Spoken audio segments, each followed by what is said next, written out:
So I want to talk a little bit about what I experienced when I had to have my mercury fillings removed when I was a patient myself with Lyme disease. Because I went to a holistic dentist and a biological dentist too, the one that everyone at my Lyme clinic was going to. And I trusted them. And I do believe that they were doing the best that they could, but and that they knew how to do.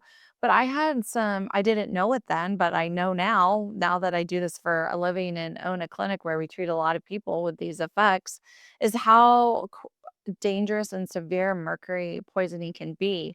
So my dentist went ahead and installed the dams and did everything. They were considered experts in the field of the mercury filling removal, but some of it leaked. And once it leaks and gets into your tissue, it is not fun.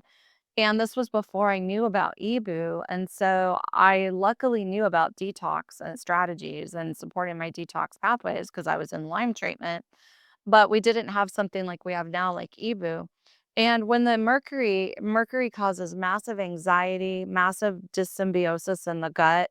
Once it starts getting into your tissues, the mercury poisoning leads to all kinds of neurological side effects. For me, I actually had suicidal thoughts and ideations. I had to tell my husband, I need you to come stay with me. I need you to not leave my side. I just had a dream where I drove my car off a cliff. I mean, like, what is happening to me? And then I realized that it was the mercury toxicity that some had gotten out during the dental procedure.